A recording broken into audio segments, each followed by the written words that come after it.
Could Justin Tucker's struggles this year be a result of this high-powered Ravens offense? Is Lamar Jackson already a better throwing quarterback in this year than Flacco was in his best year statistically? If the Browns were to cut Myles Garrett, could you see the Ravens or any other team picking him up? These and many, many more questions in this episode of NFL Questions from Subscribers. And you know just what I mean. You too, team, keep it clean. You see my boy, he like gotta made it. Boy, that's my homie, ain't that right engraving? Whoever got the flag. YouTube team, keep it clean. What's going on? It's Saint Raven here with another video and another episode of NFL Questions from Subscribers. This is a series where you can ask me any NFL question you want to, based off of any NFL team, and we answer it in a video just like this. If you want to be part of NFL Questions from Subscribers, you can send me an email at teamkeepitclean@gmail.com. If you send me your question any other way, we can talk about it. I'll answer it, but it's not going to be in a video. Question from Subscribers questions need to be sent to the email teamkeepitclean@gmail.com. Let's get into those questions from people who sent them via email right away. First questions came from my boy Benji. He said, is Lamar already a better throwing only quarterback than Flacco was in his best regular season year? Whoa. Why this is really how you got to start it off, Benji? Like, really? This is how you got to start it off like that? Man, like, give us some time to like warm up or something, man. Like, he came out with fire already. Is he already a better throwing only quarterback than Flacco was in his best regular season year? Well, Flacco's best regular season year was the Gary Kubiak year. The 27 touchdowns to 14 interceptions. I think Lamar is like at 25-5 right now, and they've played 10 games. Yeah, like, because he's been more efficient. Obviously, his ability allows him. It gives him what's the word I'm looking for? It allows him just to do more. It allows him more flexibility. But he's been more efficient with the football. And the thing too that you gotta remember, a lot of us can forget about this, is that this dude sat out like 2.5 quarters. So he ain't even play every snap of every game. Dolphins game, he sat out a whole quarter. Bengals game, he sat out a whole quarter. Texans game, he sat out a chunk of the fourth quarter. So it's like, yes, the answer to your question is yes. I do think that he is already a better throwing quarterback than Flacco was in his best regular season, because he's been a lot more efficient. And again, that's 10 games. Flacco in 16 games threw 27 touchdowns. Lamar in 10 games. Let me make sure he threw 25. I believe it's 25-5. Let me just check right now, man, because I want to make sure I'm giving out the right numbers, because I do not want to be messing up anything for anybody and saying the wrong stuff. So I'm checking right now. 1 second. I don't know why. I went to ESPN.com, then I went to schedule, then I went to Ravens versus Rams, and now I'm going to stats. I should have just went to Google and looked up the stats. Anyway, 19 touchdowns to 5 interceptions. I knew that something sounded weird. Oh, but he has 25 touchdowns. So 19 touchdowns to 5 interceptions. Still much higher efficiency than to 27 touchdowns to a 14 interceptions. Cause like, even if you that wouldn't make any sense. But yeah. So again, the answer to your question is yes. And his other question, Benji making us work, man. He said, is it more dangerous for Lamar to stay in the pocket and risk getting hit, or take off and risk getting hit? I think it'd be more dangerous for Lamar to second guess himself. I think it'd be more dangerous for Lamar to not play his game. I think it would be more dangerous for Lamar to just not be comfortable in his own shoes. So I think it would actually be more dangerous for him to stay in the pocket. I mean, football is a dangerous game. So either way, players are gonna be hit. But there's a double standard when a lot of people do the critiquing of Lamar Jackson. We're gonna talk about that another time. But it's dangerous either way because football is football. But I think a hit in the pocket would be more of a blindside hit that you wouldn't see coming. I mean, you could take a hit outside of the pocket that you don't see coming, but in the pocket, you standing there, then all of a sudden, pow, like you can't even brace for it or anything. So it's dangerous either way. But I think in the pocket could end up being more dangerous and end up crushing him a little bit more than one outside the pocket. If Lamar wins the Super Bowl at 22, is that possible? I don't think that's possible, because I think he turns like 23 in like, doesn't he turn 23 like in November, December? I think. Let me look that up too. So, because I remember last year they were like, oh, he's getting ready to be 22. Oh, he's born January 7th. Okay, so yeah, he would win it at 23 if he got it this year.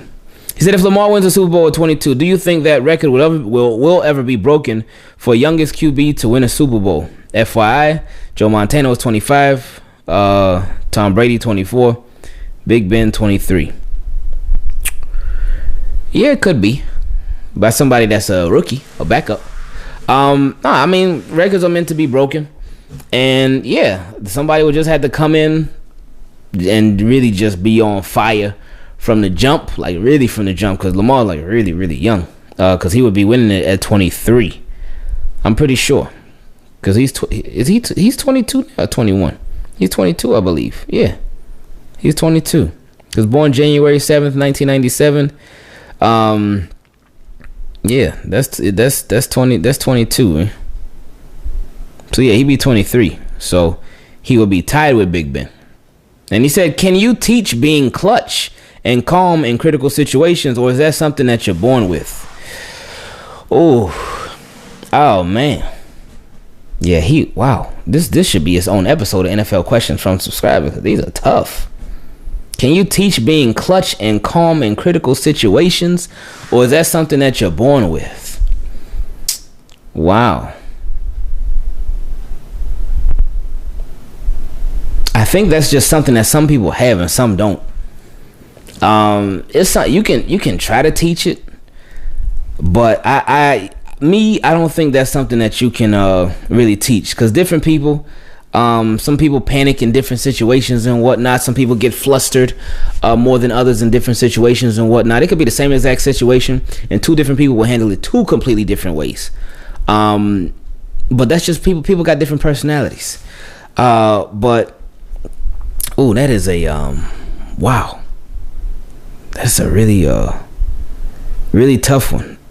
But I do think that I think more so that's just something that some people have, that being able to be calm in those high pressure situations, versus some people that go in those high pressure situations. So I don't think that's something you can teach. I think it just all depends on the type of personality that somebody has. That's a really good question, and all of those were great questions. Shout out to my guy Benji. Next question came from my boy Joseph Arroyo. He said, "This isn't really a question, it's more of a rant, but how isn't Lamar the front runner for MVP? I understand that Russell Wilson has more touchdown passes, but that's because he's played more quarters than Lamar. Lamar has been pulled out 3 times this season because of how dominant they're playing. Russell has gone to overtime multiple times. Of course, he's going to have more touchdown passes. Lamar has multiple perfect passer ratings, and he won the head-to-head game. Sorry for this being so long, and love the show. I appreciate it. This was not long at all. You must not have seen many of the other questions, because we get some long ones, but this was not long at all. Now this was asked on November 17th. Today is the 21st. The 17th was on Sunday. I think after Sunday, I think Lamar is actually the front runner. But yeah, he is the front runner. They were saying Vegas even got him right now, or as of after that game and after that football week, they got him as the front runner. So yeah, he actually is the front runner. So There you go. This rant has turned into positivity for you, because he is the front runner right now. So hopefully that continues, and but more so than him being a NFL MVP, I want him to be the Super Bowl MVP. So that would mean that the Ravens won. So that's the ultimate goal. Next question came from my boy Jerome. He said, could Justin Tucker's struggle this season be a side effect of our high-powered offense? With Flacco, Justin Tucker was called out to kick field goals all the time, and as fans, we used to get tired of never reaching the end zone during the regular season. As a result, Justin Tucker was always dialed in and ready.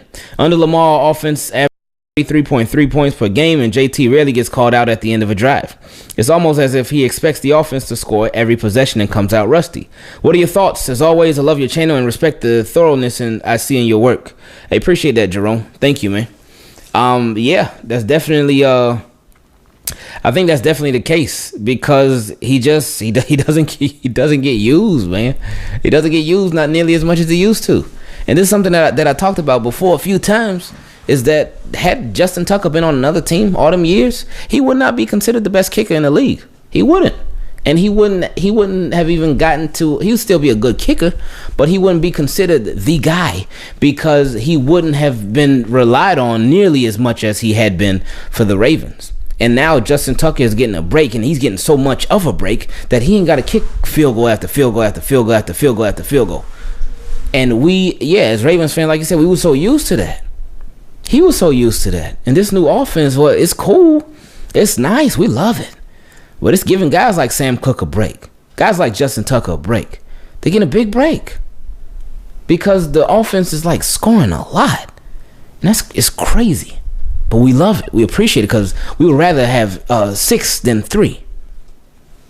And I say 6 because that's the touchdown, because Justin Tucker, he got to make them extra points. And and that's what the thing that I talked about too with Justin Tucker. He said, could Justin Tucker's struggles this season be a side effect of our high-powered offense?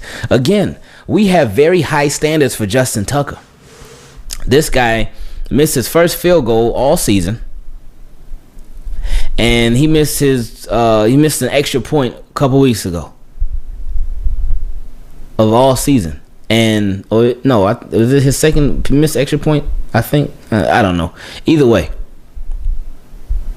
our standards are so high for Justin Tucker that we feel like he's struggling if he just missed his first field goal of the year in week 10. Week 11, excuse me. He missed his first field goal of the year, and we saying, oh man, Justin Tucker's struggling. That's the standards that we have for this guy, because he's been so great and he's so reliable. So I think it's definitely due to him just not being out there over and over and over and over and over again like he was before. Next question came from my boy Daryl. He said, Engraven, what do you think the chances are that Russell Wilson gets the MVP and Lamar Jackson gets offensive player of the... Oh, I forgot about that. Well, he asked this question on Saturday. And he said, I think it all depends on that final 6-game stretch. Either way, I hope Lamar Jackson doesn't do the Madden cover. Hashtag Ravens for life. Yes, none of us want him to get that Madden cover. You just feel like, though, you feel like it's coming, though, man. You got to feel like it's coming, man. It feels like we don't want it at all. But I just feel like it's like almost not necessarily inevitable, but you feel like it's coming, man. You feel like it's coming because, one, he's right now, he's the guy this year. He's that come-up quarterback this year, that come-up offensive player this year that everybody's ranting and raving about. He's making so many highlight plays. That was Patrick Mahomes last year. That's Patrick Mahomes last year, and look what happened. So it's, oof. And Lamar is like a video game himself. He's glitchy. So it's like you almost just feel like it's on the way. You almost just feel like it's coming. But he said, what do you think the chances are that Russell Wilson gets MVP and Lamar gets Offensive Player of the Year? Right now, the way that it's going, it's looking like Lamar could end up getting both MVP and Offensive Player of the Year. But no, I think he did ask this question on Saturday, though, so it was before the game. But yeah, right now it's looking like Lamar would be the MVP. And Russell Wilson He could end up being. I don't know if somebody can somebody get both MVP and Offensive Player of the Year. I don't know. But right now it's looking like Lamar will actually get MVP, and Russell Wilson or maybe Christian McCaffrey, if he bounces back, one of them two could get Offensive Player of the Year. Next question came from my boy Dewan.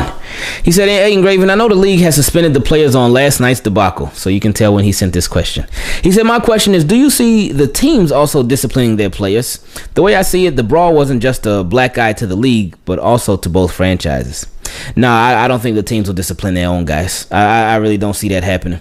I think they just I think especially with it being that final stretch of the season, these teams are really trying everything that they can possibly do to make it to the playoffs. I don't think they'll discipline their own guys. The league did a lot of disciplining. I think Mason Rudolph could have got a little bit more, but I don't. Yeah, I never saw the teams issuing out suspensions or fines to their own guys, because that's just no. I don't see that happening. I think they just wanted the league to take care of it, and what a lot of them are looking at is just the self-defense aspect of the whole thing from both sides, and they just taking that and running with it. So no, I don't expect and didn't expect them to issue their own discipline. Next question came. This guy, man. Next question came from Shakir Holland. He said, "When and if the Browns release Myles Garrett, should the Ravens make a move assuming he can play by week 6? Browns are not releasing him. They're not going to cut him. They're not going to let him go. He will be a Brown. He will be playing for the Browns next year. I think by week 1 he'll be playing. But I just, no, he's they're not going to cut him, man." Next question came from my boy Asmodeus. He said, "Hey, Ingraven, I got a real interesting one here. Y'all might get a little ticked off, but y'all know it's coming. While highly unlikely, what are the chances of Myles Garrett getting cut from the Browns?" That's funny, man. While highly unlikely, what are the chances of Myles Garrett getting cut from the Browns? None. None. He's not. They're not gonna cut him. I don't see it at all. There's nothing in me that sees the Browns cutting this guy. Nothing. Even with him being suspended indefinitely for now, and this game is, this episode of NFL Questions from subscribers is being recorded on November 21st at 5:12 in the morning. But anyway, so as of right now, November 21st, 5:12 a.m., there has been no ruling on anything yet. He's done his appeal. The other guy who got suspended for a game, Olanjobi, I forget his name. His appeal was denied. He's serving his 1-game suspension. Myles Garrett, his has been held, but they haven't come down with a ruling yet. So we should know that over the next couple of days. But he ain't getting cut. Anyway, he said, based on the press conference with Baker Mayfield and word from the rest of the team, it seems that Garrett may have lost favor with the Browns. With chemistry being instrumental in the team's success and the lack thereof, such a chemistry with the Browns, I can see a chance where Garrett does get cut. This is even more likely given his suspension might extend past the 2019 season. If Garrett were to be cut, do you think any teams might be willing to take the chance with him? I think any team, I think any team will be willing to take a chance with Myles Garrett because they know his potential. Not even potential, they know what he can do. He's a beast of a pass rusher. And teams would be not necessarily willing to look past that, but willing to forgive it and be like, okay, yeah, you got a little heated. And they would sign him to a 1-year prove-it deal where he had a lot of incentives in there. But I don't think anybody would sign him to a long-term deal if he was cut from the Browns. I think they would sign him to a 1-year deal just to get a little feel for him, but put some big money on there. I think they could be like a 1-year, not necessarily big money, but 1 year like $12 million. Because it'll be a lot more than he was making on his rookie deal, which he's still on right now. But anyway, he said if Garrett were to be cut, do you think any teams might be willing to take a chance with him? We all know the Patriots would, given their history with Josh Gordon, AB, and the like. Would the Ravens possibly be willing to give him a shot? I know a lot of us, including myself, are disgusted with Garrett's actions. However, it was a rivalry game with emotions going high. See, look at that. Like he talking himself into into signing a Myles Garrett if he was cut. I wouldn't mind if they signed Myles Garrett if he got cut. I wouldn't mind it. But I just don't think they will commit to him big financially early on. So anyway, He said, even more so, the Browns have shown that they are not well equipped to handle disciplining their players with the antics and countless penalties. I know we set a precedence when we cut Ray Rice, but that was years ago and we're under new GM. I want to believe that Garrett's emotions got the better of him and that he is not that kind of dirty, disruptive player on a continuous basis. Well, I mean, he did swing on Delanie Walker, and he did what? Who season did he end? Luke Falk? I think it was Luke Falk. It was on a late hit. But anyway, he said, do the Browns keep him? If not, does another team sign him? He's an incredible defensive player, and it would be unfortunate for his career to end this way. As always, team, keep it clean, and blessings to you and your family. Appreciate it, man. Appreciate it a lot. Thank you, for real. But nah, I don't see him being cut. I don't see the Browns getting rid of him at all. I don't see that. I really don't. Had this been a player, because I mean, it's a sad truth, man. It's sad truth is with a lot of these guys, talent will outweigh it'll outweigh a lot, and it'll get you past a lot. Had this been a guy, 5th round pick, not even that good of a player. I can't say not even that good of a player because he's in the NFL for a reason. But had it been like a 5th round pick, and the guy, he was he was good but not great for the Browns. He was okay, made a little impact here and there. He would have been cut. He would have been cut. He'd have been released. I mean, look at what's the name? Look at a guy who was suspended, and his suspension was a definite suspension, not an indefinite suspension, but it's a definite suspension. Antonio Callaway, 4th round pick. Now, had he been a 1st round pick, then I think they'd be a little more hesitant. But him being a 4th round pick, you ain't got no big financial commitment to him. They cut him. He got suspended for 10 games. They cut him. He got suspended for 4 games last year. They cut him. Little financial impact, and he was somebody that didn't make too many plays for them, or too many good plays for them. So they got rid of him. So with Myles Garrett, it's different though. 1st round pick. I think what was he? Was he number 1 or number 2 overall? I think it was number 1. Whatever he was. High 1st round pick. Top 1st round pick. Beast of a player. They ain't cutting him. They're not, because his talent outweighs what he did to them, and that's how it is in the NFL. And it's like I said, it's a sad truth. It depends your talent level, that dictates your punishment, especially from your own team. If you're a really, really good player, you do something bad, man, hey, it's okay. Just don't do it again. If you're a player that's obviously talented because you're in the NFL, but you're not considered to be one of the team's premier players, and you do something bad, we can't tolerate that. You gotta go, man. So he ain't going nowhere. Next question came from my boy Reginald. He said, what's going on, Ingraven? Hope you and the fam are doing well. This isn't really much of a question, but more of a thought. As much as I'm enjoying the Ravens win against the Patriots, there's still a lot of work to be done. The main issues I see are with the trenches on both sides of the ball. The pass rush is the biggest issue. As I was watching Sunday night's game, I just kept getting frustrated on how close we would get to Brady, but just not finish. Just having one decent pass rusher would upgrade our defense dramatically. And that's true. That's true. While the Ravens defense did get 7 sacks against the Texans in the game on Sunday, I know he's referring to Sunday night, but they took a while to get back there. And like I said before, had that been another quarterback, that quarterback would have gotten rid of the ball. Deshaun Watson did not get rid of the ball. Anyway, the second issue would be the offensive line. We're clearly dominant at run blocking, but are lacking in pass blocking. Once we get some interior linemen, which I'm assuming will be next season, I think it would definitely improve our passing game, which also leads me to my third issue, passing the ball. Now, real quick before we touch on that, the offensive line in the Texans game, but the Texans don't got the best pass rush either. But the offensive line did really good. They did really good pass blocking in that one. But again, they're going to have to keep that up against even better pass rushers, like in this game coming up against the Rams. Anyway, he said Lamar is definitely doing his thing, but I think we are really going to need the passing game in the postseason. Because I've noticed once we get behind, it's a little harder to play our game since we're a running team first. But we really need to be able to spread the ball around, and I think the offensive line is the main cause of us not doing that. Because Lamar is definitely scrambling out the pocket more often than not, In my honest opinion, I think the way we played against the Dolphins and how we played against New England put together is how the best version of our team is going to look within the coming years. And all we need is a couple more pieces to get to that point. But that's all I got. Keep up the great work on the videos. Team, keep it clean. Appreciate it, man. He said, oh, wait, I have one more thing, LOL. I'm still waiting on my question I asked about a month ago on Facebook.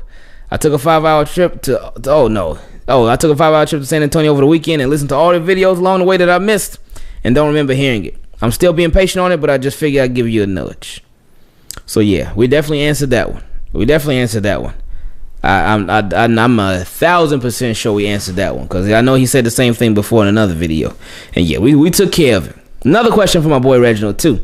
He said, my friend and I were talking about Mr. Teddy Bridgewater the other day, and I was wondering, how do you think he would do on another team? Because I feel his play would depend on what system he's put in, which is why he's doing so well with the Saints. I definitely know he's capable of being a starter in the NFL, but I don't think he would get as much success as he would if he stayed with the Saints. What I think the Saints should do is keep Bridgewater and have him take over for Breeze whenever he retires, and just let Taysom Hill do whatever he wants to, since it seems like he plays every position on the roster. Just wanted to know your thoughts. All right, let me read that again.